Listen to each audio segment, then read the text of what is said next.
Okay, so just for everybody who's new, we will stop the recording before the questions so that you don't have to feel shy about asking questions later.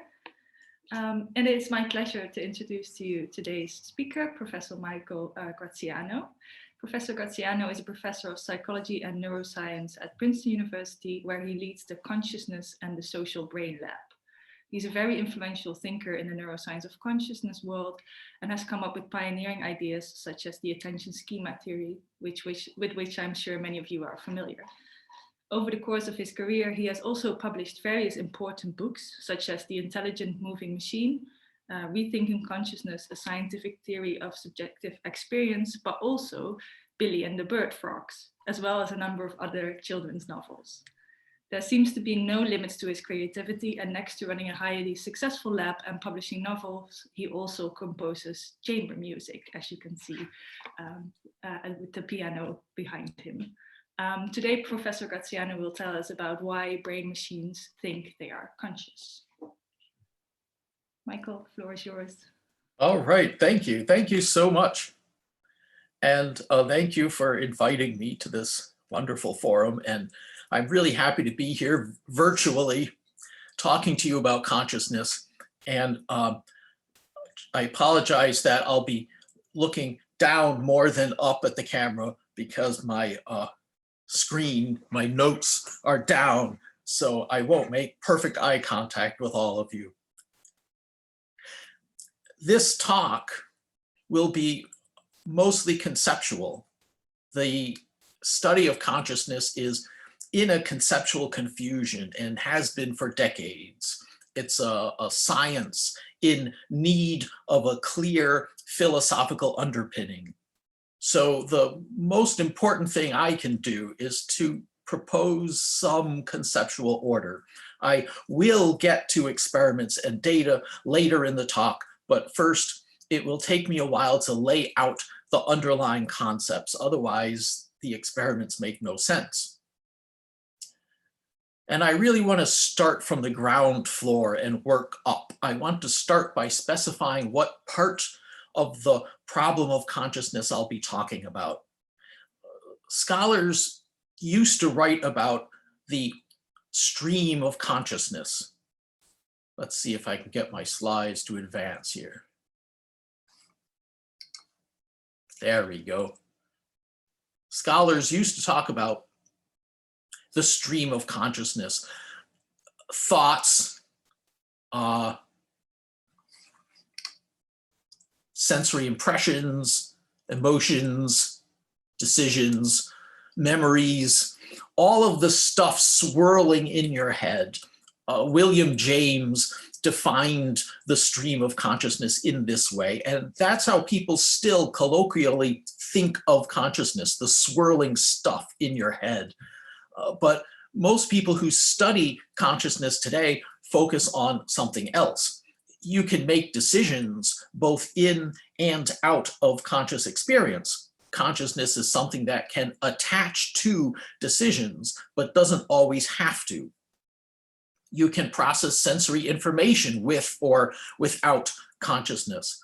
You can even process emotions both in and out of conscious experience. All of these psychological processes are orthogonal to consciousness. The crux of the issue is that they sometimes come with an extra essence, subjective experience. People have called it awareness, the hard problem, qualia, the what it feels like part. I sometimes call it experience-ness. For simplicity, let's just call it consciousness or awareness. It's not the content of your mind, it's the seemingly non-physical extra juice that attaches to some of the content some of the time. There are obviously many theories about how it arises from the brain, and I'll tell you about the attention schema theory, or AST, which my lab has been developing for the past 10 years. Here's the crucial first piece of logic, which is shared between AST and a few other approaches, such as the approach of Dennett, or Frankish or Churchland. Everything you think you know about yourself, everything, no matter how certain you are that it's true, it must stem from information in the brain, or you wouldn't be able to have the thought or make the claim. Everything. The brain is a model builder. The brain's models are bundles of information that describe things in the world. They're both descriptive and both descriptive and predictive, and never trust the brain's models. They're schematic. They're good, but they're not perfect. They're quick and dirty. They're always a bit approximate, a little distorted. They leave out the little details. They have to for efficiency. They evolved that way. The human claim, this certainty that we have an essence inside us, the essence of experience, this claim logically must stem from information in the brain. The brain has constructed a part of a self-description, a self-model. And that self-model, like all models in the brain, is definitely not literally accurate. It's probably not completely wrong. It probably represents something real, but the essence of experience that you think you have is very unlikely to be an accurate reflection of what you actually have. So right away, you see how this approach differs from many other theories of consciousness. For example, the integrated information theory says that if you integrate information enough, then the essence of experience will emerge. And the global workspace theory says that when information reaches high enough signal strength to be broadcast around the cortex, then the essence of experience will emerge. And there are many other theories that ask, what is the engine that causes the essence of experience to emerge? Many of these theories have valid insights, but I think they're looking in the wrong direction. And to make the point about a mistaken theory, let's consider an analogy. Let's go back in time a few hundred years before people understood where color came from. Scholars grappled with the question of how does white light become scrubbed clean of all its contaminants and turned into heavenly pure luminance? Well, you could devise a theory to explain the phenomenon. Maybe in your theory, a physical filter strips away all the ugly particles of light and only the pure particles are left.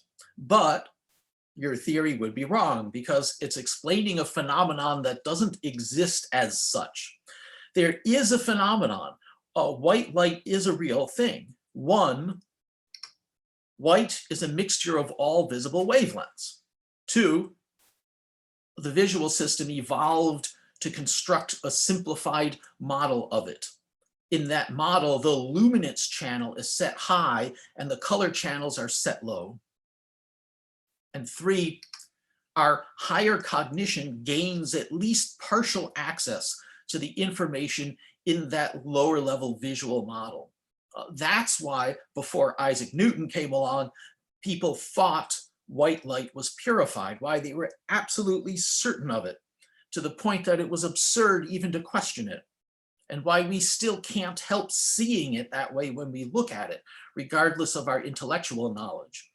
It's because of a simplified model built into the visual system. You might say that the hard problem of white light is, how does it get purified of contaminants? And the answer is, it doesn't. The error lies in assuming that our internal models are literally accurate when they are not. Our internal models are approximate. They're useful, but if you take them to be literally accurate, you set up false scientific questions that have no answers. Now, instead of the problem of white light, let's ask about the hard problem of consciousness. What causes the essence of conscious experience. The overall shape of the attention schema theory goes like this. One, there is a real phenomenon, and throughout the talk, I'll discuss what it might be. This is not typical illusionism that says there's nothing there. No, there is something there. Two, the brain builds a simplified schematic model of that phenomenon, a model that is automatic, that is evolutionarily built into us. It's reflexive. You can't make it go away by thinking about it differently. And three,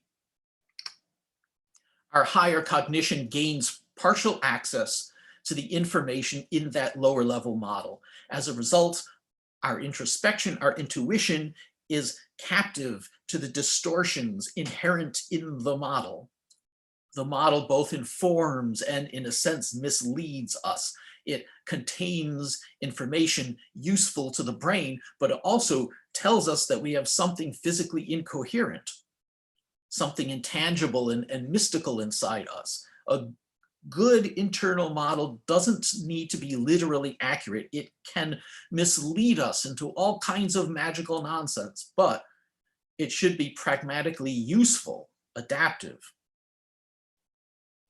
If this three-part outline is correct, then the most important next step is to figure out what is that real physical phenomenon that is the subject of this model. And that's what I'll talk about next.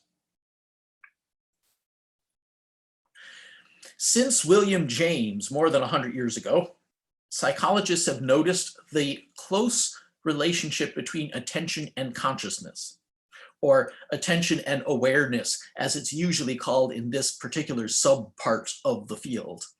There are lots of different kinds of attention and mechanisms at many levels.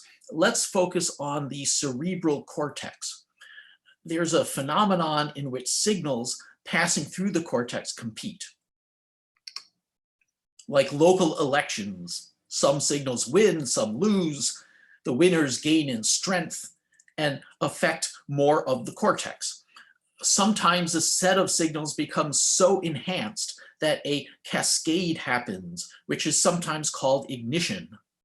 The winning signal dominates brain-wide cortical networks. That whole process, that's what I mean by attention. Some of this sounds like the global workspace theory. To me, that theory is really at its heart a description of cortical attention, how the cortex selects, enhances, and makes information available for deep processing.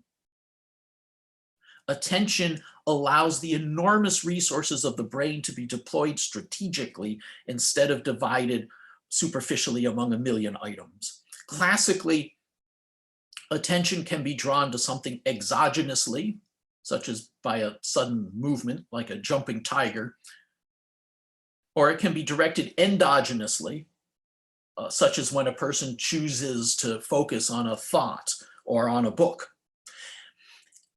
Exogenous attention isn't really a kind of attention. It refers to the fact that something external can knock your attention around. And endogenous attention also isn't really a kind of attention. It refers to the all-important fact that the brain has an internal control system that can strategically shape and shift attention. The controller can move attention among items and between domains of information, such as vision and touch and memory and cognition and so on. Now that we've talked about how the brain constructs models and how the brain pays attention, we're ready to talk about AST. Oops, here we go. The attention schema theory.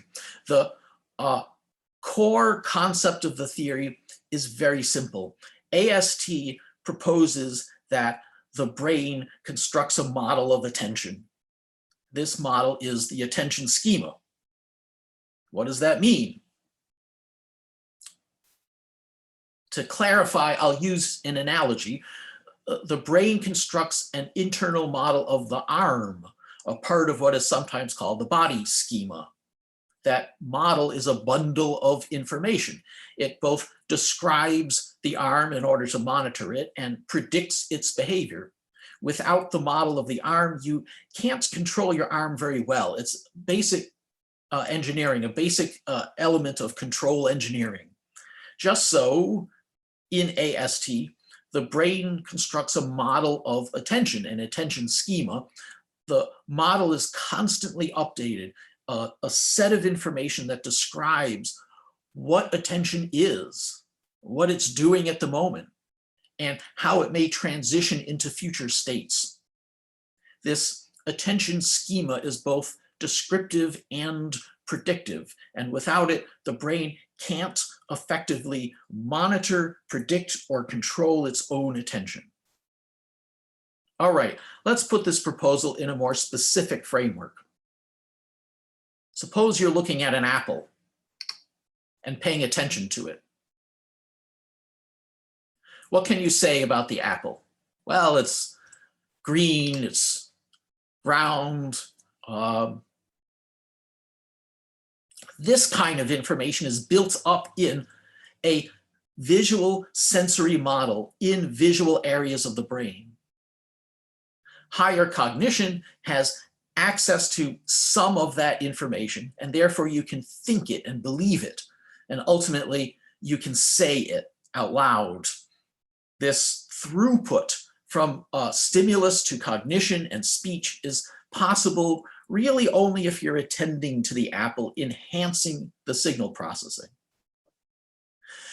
You might also say, hey, I'm a conscious human being. I have a subjective experience of those properties.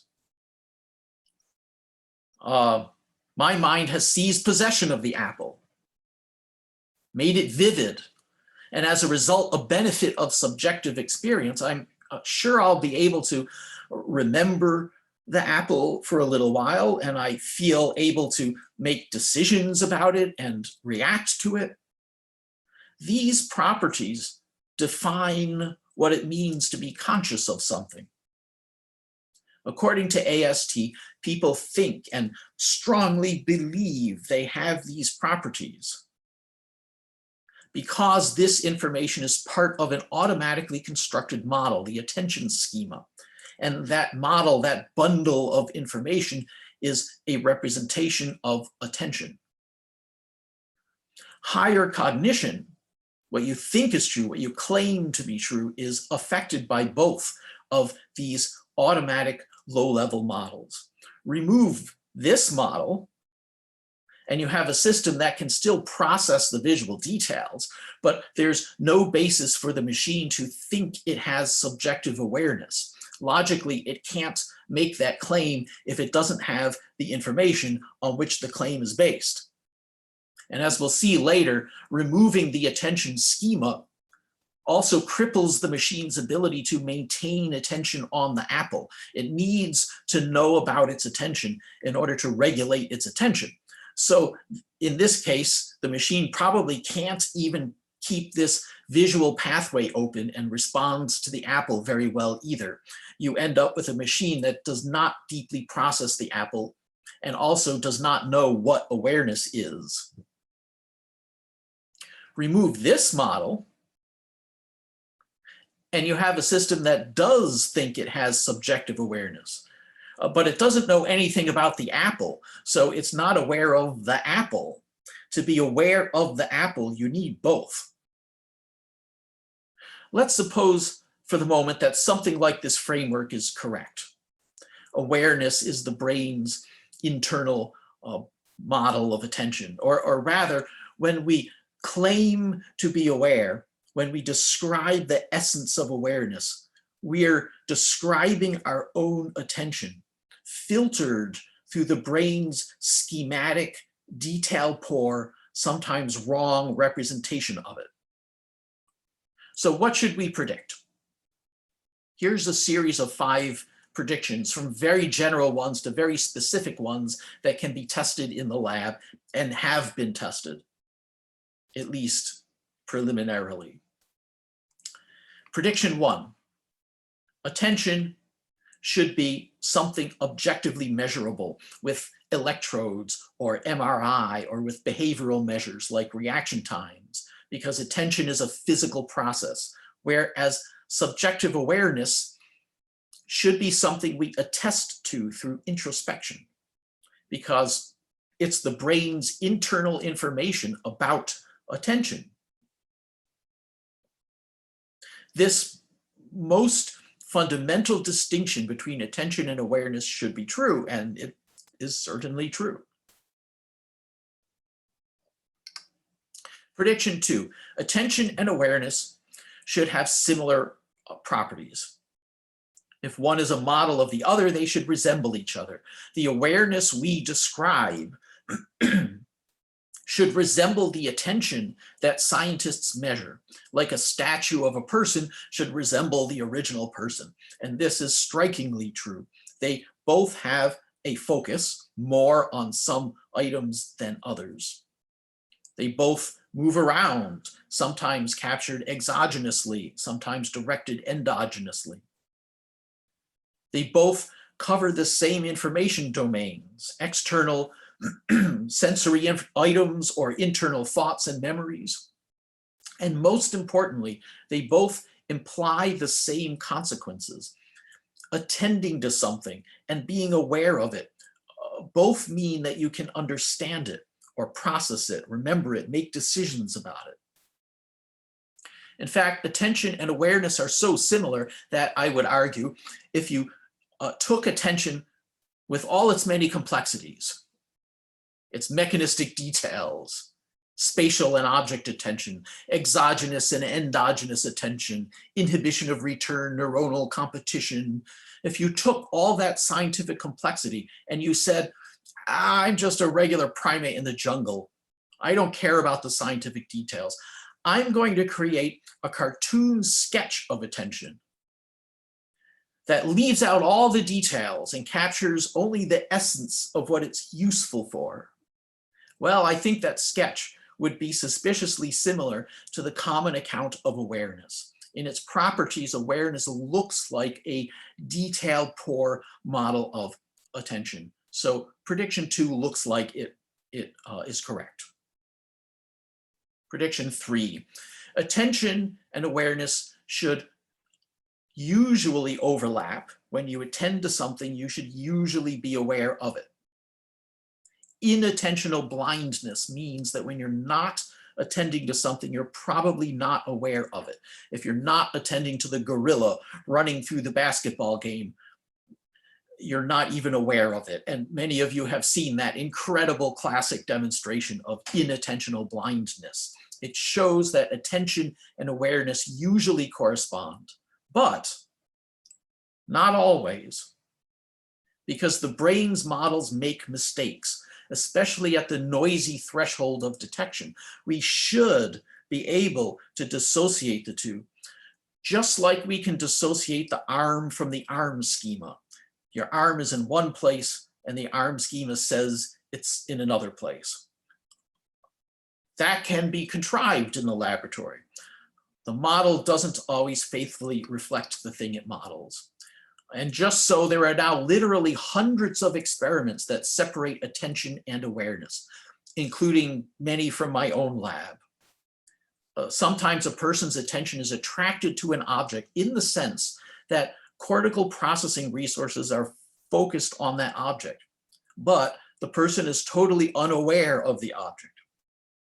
And sometimes the person is aware of an object without at least a whole lot of attention on that object.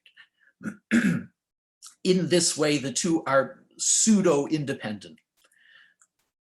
So which is true? Are awareness and attention linked, or are they separable? It's considered to be a controversy, but in AST, the controversy is misguided. Awareness usually tracks attention because it's a model of attention, but there's some slippage at the edges. The model is imperfect and the two can dissociate. It turns out when you have, it turns out you have to work pretty hard in the lab to separate them, to have a stimulus strong enough that people attend to it, but well enough masked that people are unaware of it. It's a little hard to get that, but you can, the two can come apart, but not easily. So prediction 3 is correct. Prediction 4, when you dissociate attention from awareness, so when the model starts to slip, then the control of attention should be impaired. The brain uses models to monitor, predict, and control. After all, without a model of your arm, it's very hard to control your arm. Not completely impossible, but the control is very poor. And now we get to where hard data start to pile up in favor of AST. For example, suppose you're performing a visual task, but there's an annoying bug distracting you. It's slowing your reaction times. Your attention is divided. The bug is drawing exogenous attention, siphoning it away from your task. In AST, if you're aware of the bug, it means not only do you have some attention on it, but also your model of attention correctly registers this state. The system knows that attention has been partly drawn to the bug, and therefore the system can downregulate that attention, that unwanted attention, shifting your resources back onto the task. But if you're unaware of the bug and it snags some of your attention, oh, then you're in trouble. The system hasn't correctly modeled the new state, the fact that attention has been siphoned over to the distractor. Attention is leaking toward the distractor unbeknownst to the control system, and therefore the system can't regulate and reduce that leakage. Paradoxically, if you're not aware of a distractor, it should draw away more of your attention. And that is what happens. Tsushima et al. 2006 found that attention to a distractor is greater when the distractor is masked such that people are not aware of it. And this is classic control theory, control engineering. You may have some attention leaking over to that bug, but to regulate that attention, to strategically reduce it, the system needs to monitor that attention leak. You need a model of that attention, and awareness is acting like that model. Here's another example from my own lab. I told you I'd get to at least a little bit of data. I won't go into the methods details. You can ask me later or read our papers. It's the general principles that I want to get across here. Basically, a visual stimulus, a black dot, appears on the screen in front of our subjects. The y-axis here shows the amount of attention on that stimulus, measured in reaction time. The more intensely you attend to the stimulus, the longer it takes you to respond to a different stimulus somewhere else. That's the gist here, the standard measure of attention using a reaction time task. And we measured it at 5 times. The x-axis is time in milliseconds during the trial. When you're aware of the stimulus and when it's task relevant, when you have to answer questions about it, that's the red line, you can sustain your attention. When the stimulus is not task relevant, that's the black line, you still have some attention drawn to it initially, exogenously attracted to it. And then you can reduce that attention pretty sharply, even suppressing it below baseline, meaning you're paying more attention to other locations than to this stimulus. That's what the negative number means at the bottom of that black line. Something in the brain can control the time course of attention, depending on whether the stimulus is task relevant or not. The difference between these two lines represents that control of attention, sustaining it or suppressing it, depending on the needs of the moment. But when you're not aware of the stimulus, when it's masked so people don't have a subjective experience of seeing it, then that control is impaired. Attention is still drawn to the stimulus initially and then decays, but the system can no longer provide any effective sustain or suppression depending on the needs of the task. So look at the difference. When you're aware of a distractor, a task irrelevant stimulus, you're able to suppress attention on it. This is inhibition of return, the system keeping attention from lingering too much on a distractor. But when you're unaware of that distractor, you can't suppress attention on it anymore. The inhibition is gone. You're actually paying more attention to the distractor when you're not aware of it. And when you're aware of a task relevant stimulus, something you ought to attend to, you do indeed pay more attention or more sustained attention. And when you're unaware of it,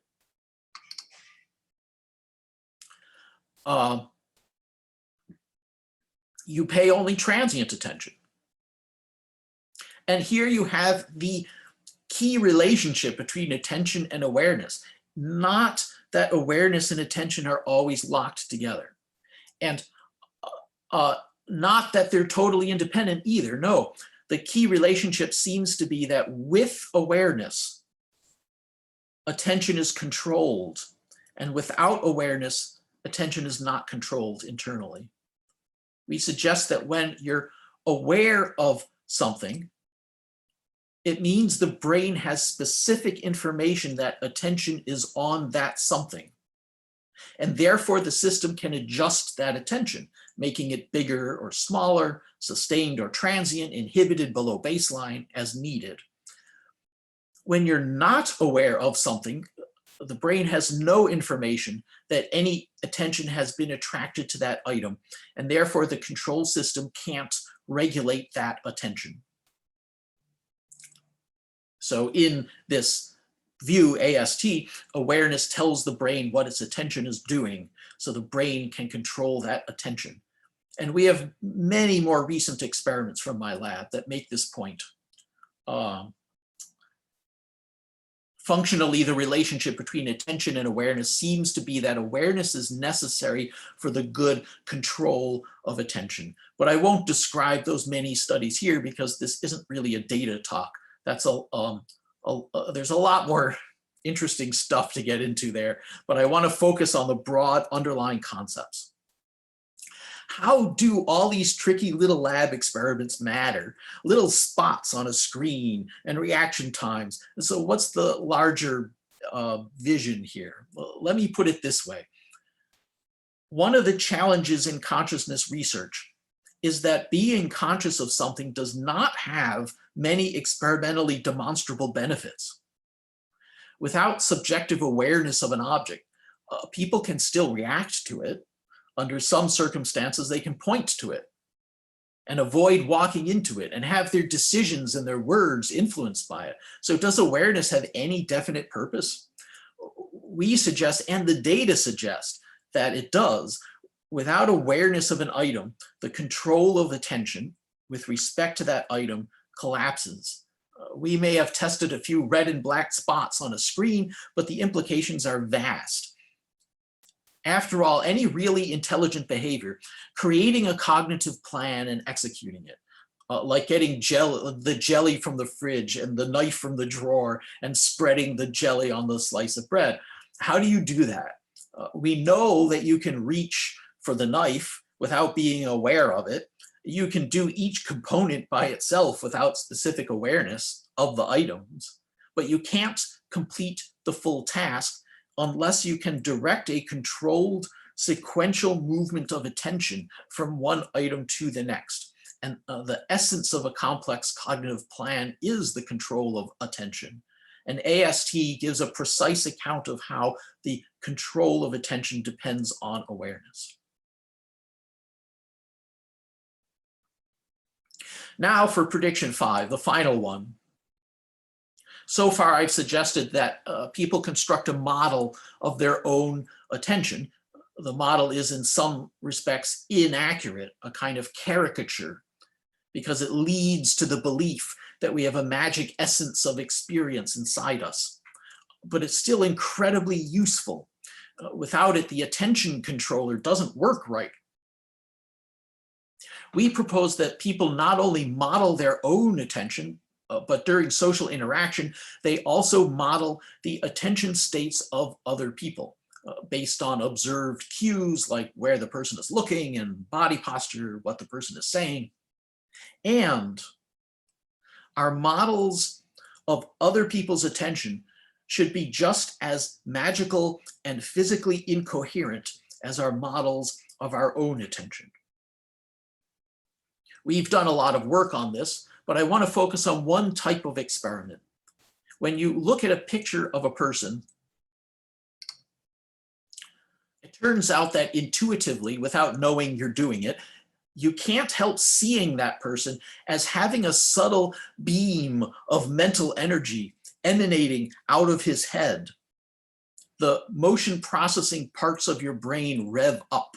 We know that. We've put people in MRI scanners and we've seen the motion processing parts of the brain, cortical area NT, revving up in a directionally specific way as though processing motion flowing out from people's heads. And again, I'll skip the details of the many experiments here. I want to emphasize the underlying ideas. You can read about the details in our papers. When you see a person staring at an object, when you look at this for even just 1.5 seconds, you develop a subtle motion after effect in the space in between the head and the object, as though you've been looking at a visual flow. And we can measure that motion after effect by taking away this picture and popping up a field of randomly moving dots. We ask people to report which direction the field is drifting, and their motion judgments are biased as if they have a motion after effect. If you put a blindfold on the face or turn the head around, that motion after effect does not occur. Unless you tell people that the guy here is attending intensely to the object, maybe listening to it, then the motion after effect returns. Nobody realizes they're doing this. We implicitly perceive attention, visual or otherwise, as motion streaming from the head. So what's going on? We think the brain is using the motion processing system to help enhance a model of other people's attention. I think that's evolution being opportunistic, using the tools available to it. We've evolved to draw subtle moving arrows on the world around us to help keep track of who is attending to what. We can't help it. The effect is strong enough to nudge our social judgments, as we know from our data. But also it's sub-threshold enough that we don't know we're doing it, and it doesn't substantially interfere with actual vision. It gives you a hint of how the brain's models are not literally accurate. They never are. Their job is not to inform us about the world so that we can feel smart. The job of the brain's models is to help us survive. And sometimes they're bizarrely inaccurate, physically incoherent, but they can still serve a useful purpose.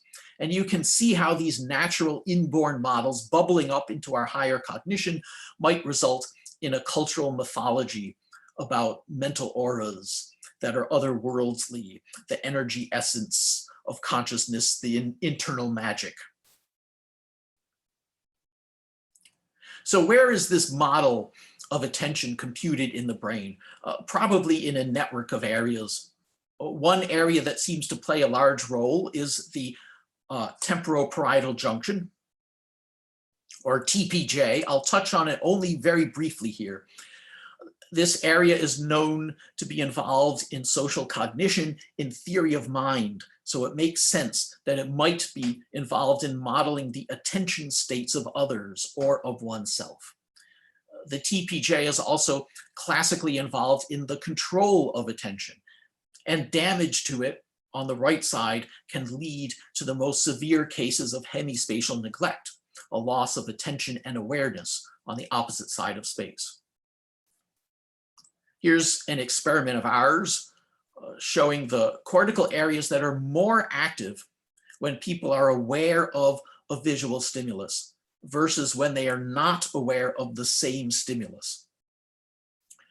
The two conditions experimentally balanced in as many ways as we could manage. Therefore, in our hands, this is at least some of the activity related to awareness. We don't think this cortical area, the TPJ, is processing the visual stimulus. We think it's modeling attention and thereby giving us the construct of awareness. Here's what happens when you ask people to judge whether someone else is aware of something, building a model of someone else's attention. The social cognition processing is a little more posterior in the TPJ, which is consistent with many studies. And there are other MRI experiments from our lab and others that speak to this question of anatomical location. But I don't want to get into the details. The cortical mapping is interesting, but it's not central to the theory. Whether the information is handled in this or that part of the brain is less crucial than the fundamental theory. We model our own attention, which is useful for controlling our own attention. And we model the attention of other people, which is useful for interacting with other people. And those models, as useful as they are, also give us distorted, semi-magical notions of subjective experience and mind essences. And then philosophers try to figure out how the brain produces those mythological essences. That's the theory. To summarize, most theories are wrong. They assume the presence of mental magic, and then they attempt to explain the conditions under which that magic arises. An enormous amount of effort has gone into that endeavor. So where have they gone wrong? Sooner or later, all arguments about an inner feeling come down to this statement: I know I have it because I'm experiencing it right now. But you can't adduce as evidence for the presence of experience the claim that you're experiencing the experience. That argument is circular. It's an empty tautology. You're saying, I know it's true because it's true. It's there because it's there. The evidence that experience exists is that I'm experiencing it. And that should be convincing only to people who don't think deeply. What's happening here is with an introspective look, when cognition accesses internal bundles of information, people form the belief that they have a special intangible experience. And remember, everything you think you know about yourself, even if you think it's more than a belief, even if you think it's an immediate actuality, it all derives from information in the brain, or else you wouldn't be able to think the thought or have the belief or articulate the belief. But the belief is no better than the accuracy of that internal information. So the strict truth is you don't know that you have experiencedness. All you know is that you have information partially accessed and a partial ability to manipulate that information. And that process gives you specific notions about yourself, convictions about yourself, and those convictions might or might not be true. In AST, we are biological machines that believe, insist, have an absolute conviction about ourselves, and we have those convictions based on information constructed in deeper models. In AST, we construct models of our own attention and of the attention of other people.